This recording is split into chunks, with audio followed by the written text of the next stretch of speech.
Welcome to Unit 3, Semester 3 from the textbook English and News, a textbook for college students. Today's lesson is the poem Punishment in Kindergarten by the poet Kamala Das. This lesson is presented by Dr. P.V. Geeta Lakshmi Patnaik, Associate Professor of English, PGR Government Degree College, Narayanguda, Hyderabad. Punishment in Kindergarten. What does this title tell us? What are the ideas conjured up in our minds when we listen or when we read this title? Does it bring up any memories from your kindergarten days? What does punishment mean? Is punishment linked to school days? Are those days still fresh in your memories? Let us look at what Kamala Das is talking about in her poem Punishment in Kindergarten. But before that, let us just look at her life very briefly. Kamala Das was born in Kerala in 1934 and she died in 2009. She is a very famous Indian poet. She has published many collections of poetry, prose pieces, and some novels too. However, some of the most well-known of her works are her first work, Summer in Calcutta, which was published in 1965, The Old Playhouse and Other Poems, which was published in 1973. These are collections of poetry. But the most famous of all is her autobiographical work, My Story, which was published in 1976.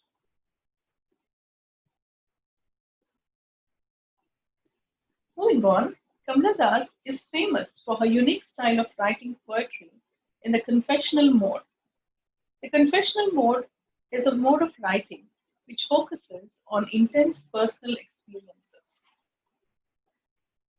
Punishment in Kindergarten is one such one which draws upon her personal experience of trauma from her kindergarten days. Let us now go on to the poem. Punishment in Kindergarten. Before we go to the poem, let us take a very quick look at the glossary of some of the words which are a little difficult to understand. The word drain. What does drain mean? Here, when it is used as a verb, it means to make something empty. Peculiar. Peculiar means unusual, strange. Cluster, when used as a noun, it refers to a group of people or things which are close together.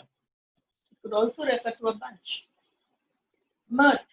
Mirth is amusement or happiness, usually with laughter. Hitch is a fence or boundary formed by bushes. Muffled is muted. It means to lower the volume of something by covering it up with a cloth or a hand. Blur. Blur as a noun refers to something that cannot be seen properly. A very quick recap. Drain, to make something empty. Peculiar, which is unusual, strange. Cluster, a group of people or things which are close together. It could also refer to a bunch. Mirth means amusement or happiness. Hedge is a fence or boundary formed by bushes. Muffled means muted. Blur is something that cannot be seen properly. So now, let us read the poem Punishment in Kindergarten by Kamala Das. The first stanza. I should read all the stanzas together at once, and then let us move on to the explanation. Today the world is a little more my own. No need to remember the pain a blue-frocked woman caused, throwing words at me like pots and pans to drain that honey-colored day of peace. Why don't you join the others? What a peculiar child you are. On the lawn in clusters sat my schoolmates sipping sugar cane. They turned and laughed. Children are funny things. They laugh in mirth at others' tears. I buried my face in the sun-warmed hedge and smelt the flowers and the pain. The words are muffled now, the laughing faces only a blur. The years have sped along, stopping briefly at beloved halts and moving sadly on. My mind has found an adult peace. No need to remember the picnic day when I lay hidden by a hedge, watching the steel white sun standing lonely in the sky. Let us read it again. Punishment in Kindergarten by Kamla Das. Today the world is a little more my own. No need to remember the pain the blue frock woman caused, throwing words at me like pots and pans to drain that honey-colored day of peace. Why don't you join the others? What a peculiar child you are. On the lawn in clusters sat my schoolmates sipping sugarcane. They turned and laughed. Children are funny things. They laugh in mirth at others' tears. I buried my face in the sun-warmed hedge and smelt the flowers and the pain. The words are muffled now, the laughing faces only a blur.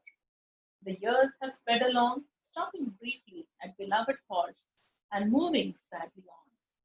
My mind has found an adult peace. No need to remember the picnic day when I lay hidden by a hedge, watching the steel white sun standing lonely in the sky.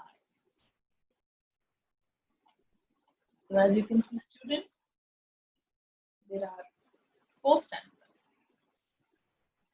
The first and the second stanza are made up of 7 lines each, and then the third stanza has only 4 lines, while the last stanza, the fourth stanza, has 5 lines. There is no such rhyme scheme followed in the poem. Let us go back to the first stanza now. Today the world is a little more my own. Look at the word with which the stanza begins. The poem begins with the word today. Today the world is a little more my own. The title is Punishment in Kindergarten. So when you read a title like this, or when you listen to a title like this, you automatically go back to kindergarten, your kindergarten days especially. The reader or the listener assumes that the poem is set in kindergarten or in childhood. Instead, the poem begins with the word today. So the reader is in the present when the stanza begins, when the poem begins. Today the world is a little more my own. So the reader, the speaker, is actually speaking from the present. And she says, today the world is a little more my own. So this tells us that even though she's talking about the present, she's also going to talk about the past. No need to remember the pain a blue frock woman caused, throwing words at me like pots and pans to drain that honey-colored day of peace. So from the first line to the second line, and so on, the movement is back to the past. So from the present, the movement is to the past. So from here onwards, she is talking about the past. She is remembering. This is a memory from the past. So she says, today the world is a little more my own. The world is a little more my own. Now, I am confident enough, mature enough to think that the world is my own. A little more. Of course, she qualifies it when she says a little more. But then, today the world is my own. But then, in the past, it must not have been that. In the past, it was not a world which was her own. And so she begins with the negative when she moves to the past. She says, no need to remember the pain a blue frock woman caused, throwing words at me like pots and pans. What did this blue frock woman do? And who was she? Looking at the context, it is safe to assume that she is the teacher, the kindergarten teacher. And because you have the word kindergarten in the title, one can assume that she is talking about a past which is set in the kindergarten days. The blue frock woman automatically would refer to the kindergarten teacher. What was this teacher doing in the memory? The teacher was throwing words at her like pots and pans. They were so hurtful, that is what she's trying to say. Throwing words at me like pots and pans to drain that honey colored day of peace. So, the day, this is the description of the day, and what was the day like? The day was honey colored, it was beautiful, it was a mellowed, muted kind of a color, a golden color, a muted golden colored day of peace. It means that it must have been a very happy day for her. But then the teacher, the kindergarten teacher, was chiding her, was scolding her. And why was she scolding her? Because, let me just quote this line, why don't you join the others? What a peculiar child you are. So this line tells us that the poet was, or rather the speaker, was a child who liked her own solitude, who liked her own company. And probably the child was not very ready to mingle with the other students. And so when she was alone, when she was all alone by herself, the teacher is very angry. The teacher is angry, and so she says, why don't you join the others? What a peculiar child you are. And she must have said something more, because all these words and the other words are like pots and pans which are being thrown at the young child, the little child. And so today the world is a little more my own. No need to remember the pain a blue frock woman caused, throwing words at me like pots and pans to drain that honey colored day of peace. So the child, the young child, little child, is remembering that day. The memory of the day is very, very clear because the day in her memory is a honey colored day, a special day, a beautiful day. But then she is not allowed to stay all by herself. She is not allowed to to spend a day in solitude. And so the teacher wants her to come and mingle with the other students. The teacher wants her to play with the other students. And so she scolds her, she chides her when she says, why don't you join the others? What a peculiar child you are. But to the child, these words are very hurtful. They cause pain. And how hurtful are they? They are as hurtful, as painful as pots and pans being thrown at her. So the movement is from the present to the past. So even though the speaker is in the present, she is moving to the past. Though she says that there is no need to remember the pain, she actually remembers the pain very well. So let us see what happens next. In the second stanza, she moves on to another very specific and very clear memory that she has. On the lawn, in clusters, sat my schoolmates sipping sugar cane. Look at this. She can see her schoolmates in her mind's eye. And what are they doing? The schoolmates are sitting on the lawn in clusters. And what are they doing? They are sipping sugar cane. Even this memory is very, very clear to her. And so when the teacher chides her, when she says, why don't you join the others? What a peculiar child you are. The others who are sitting in clusters and sipping sugar cane, they turned and laughed. This memory is very, very fresh in her mind, even today. On the lawn in clusters sat my schoolmates sipping sugar cane. They turned and laughed. And this memory is even more hurtful. But then, from there is this line where she says, children are funny things. They laugh in mirth at others' tears. This line is again from the present. This is from the perspective of an adult and not the perspective of a child. So when she thinks about it, she says, when she reflects upon it, she says that children are funny things. They laugh in mirth at others' tears. So now, as an adult, she knows that children are not just funny things, they're also a little cruel because they don't mind laughing at others' tears. Now, back in the past, she says, I buried my face in the sun-warmed hedge and smelt the flowers and the pain.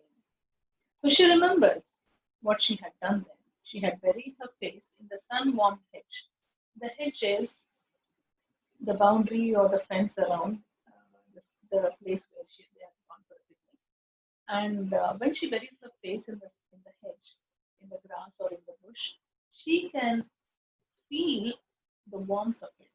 The hedge has been warmed in the sun, and so the warmth is actually touching her face. So she can feel that, she buried my face in the sun-warmed hedge and smelt the flowers and the pain. So she smelt the flowers in the hedge, but she also smelt the pain. So whenever she remembers the smell of these flowers, she will definitely remember the pain. So the pain and the flowers are interlinked in her memory. And then, as you can see, all these images. On the lawn in clusters sat my schoolmates sipping sugarcane. They turned and laughed. So she remembers the laughter, the sound of the laughter. She remembers the touch or the feel or the temperature of the hedge. She remembers how warm it was. She remembers the smell of the flowers and the smell of and the smell of the flowers is linked to the pain that she was feeling at that particular time. And then let us see what happens in the stanza, the third stanza. The words are muffled now, the laughing faces only a blur. The years have sped along, stopping briefly at beloved halts and moving sadly on. My mind has found an adult peace, no need to remember the picnic day when I lay hidden by a hedge, watching the steel white sun standing lonely in the sky. So now she comes to the present and she says, the words are muffled now. The words are no longer clear to me now, she says. The laughing faces only a blur. The laughing faces of her classmates, of her schoolmates, are only a blur now. They are not very clear. She cannot see their faces very clearly. The years have sped along, stopping briefly at beloved halts and moving sadly on. So she says, all these intervening years have actually sped along very fast. When she uses the word sped, it means that they have moved very fast. And how did they move? They kept stopping briefly at many halls, at some beloved memories. Those halls have some beloved memories, and moving sadly on. Time doesn't stop for anyone. The passage of time is definitely sad. This is what she says. My mind has found an adult peace. Though I wasn't peaceful then, today, in the present, her mind, she says, has found a peace which is an adult peace, a peace which comes with maturity, a peace which comes with understanding, a peace which comes with being able to tolerate pain. No need to remember that picnic day when I lay hidden by a hedge, watching the steel white sun standing lonely in the sky, she says. But then the very words are ironical because she says, no need to remember the picnic day, but she remembers every single detail. She says, no need to remember that picnic day. She remembers that it was a picnic to which she had gone. She remembers that she was lying hidden by a hedge. She remembers that she was watching the steel white sun in the sky, and even the description of the sun, steel white, the color of the sun, the heat of the sun, all that is remembered, is very fresh in her memory, standing lonely in the sky. So she compares herself, her loneliness, with the loneliness of the sun.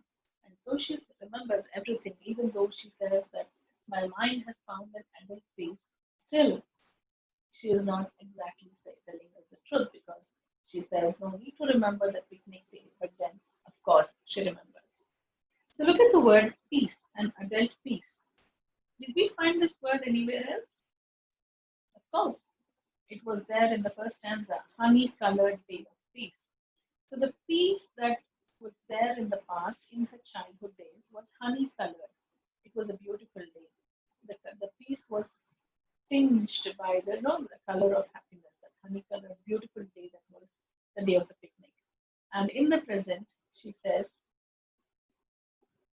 I have found an adult peace. So how different is this piece from that piece? Let us see. Let us go back again to the poem, to the beginning of the poem, and do a very quick recap. Today the world is a little more my own.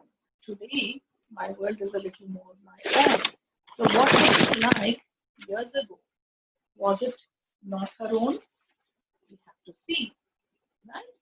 And then today the world is a little more my own. No need to remember the pain a blue frock woman caused. Is there really no need to remember? Is she telling us the truth?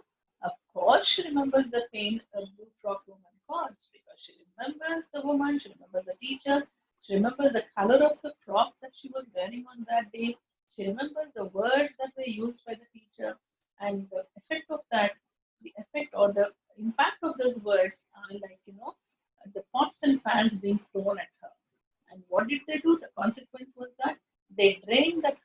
honey-colored day of peace. That beautiful honey-colored day, all peace was lost because of the words that the kindergarten teacher had used against her. So you can see how she remembers every single detail. She remembers the pain that was caused. She remembers the dress that the woman or the teacher was wearing.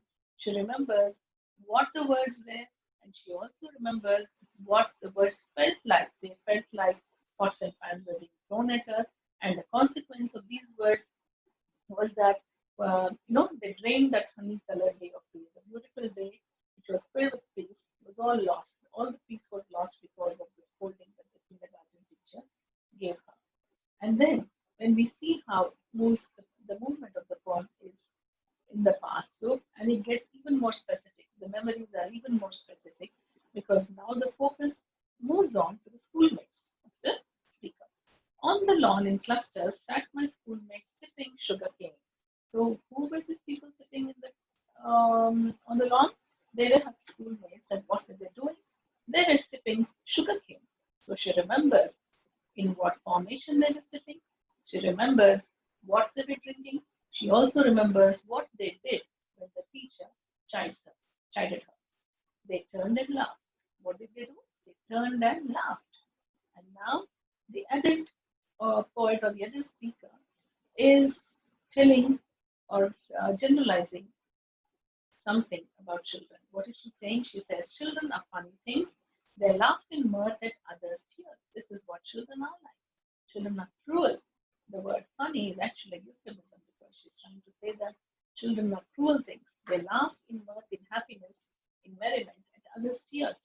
They don't feel sorry. They don't feel any kind of empathy or sympathy. Instead, they laugh when other people, when other children cry.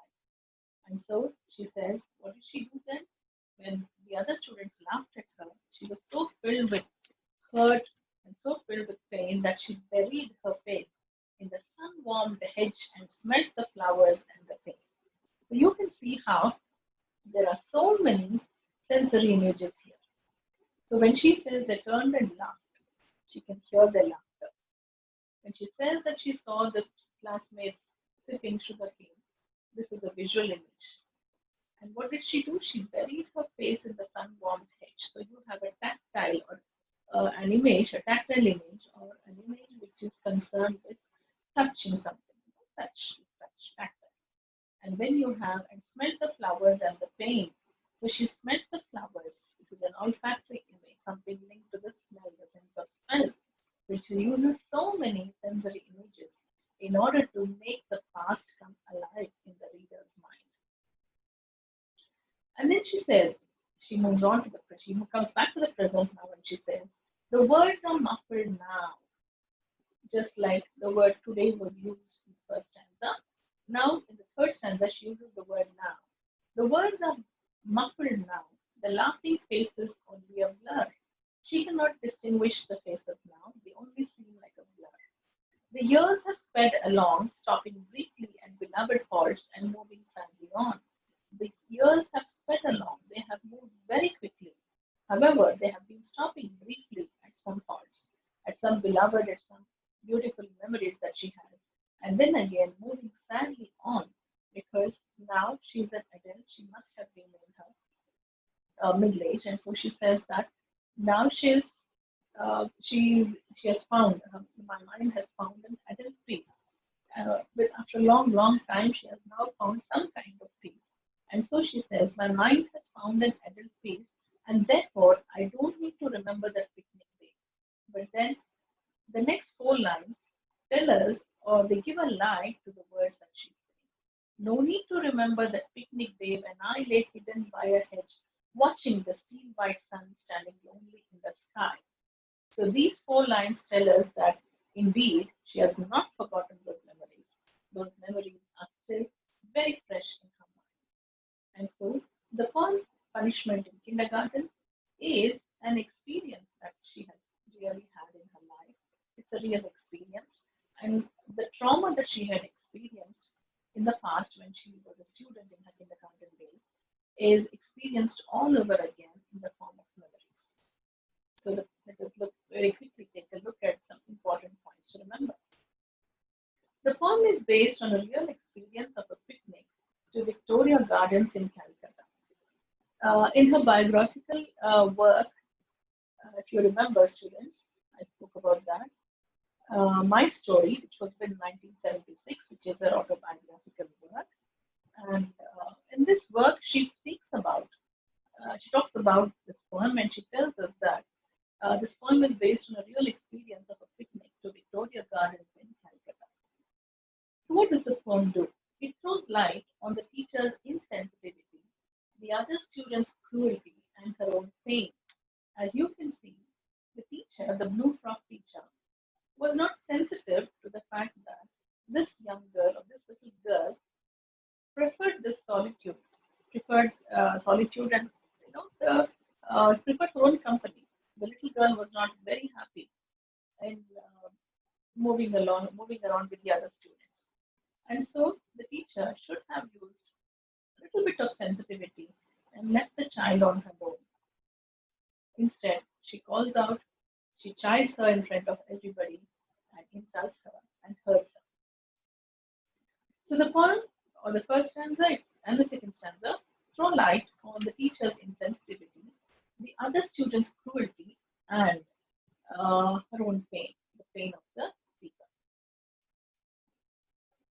The poem uses sensory images to highlight her emotions.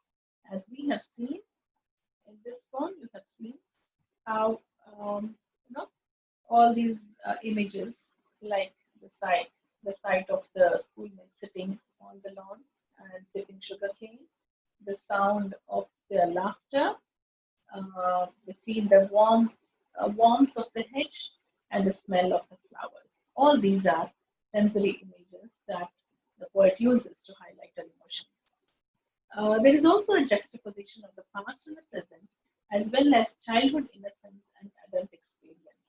So when you look at the poem, you can see that there is a constant juxtaposition or mixture of both the past and the present throughout the poem. There is also the depiction of childhood innocence and adult experience.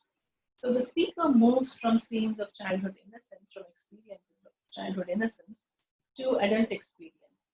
And so there is this constant movement from the past to the present and from the present to the past.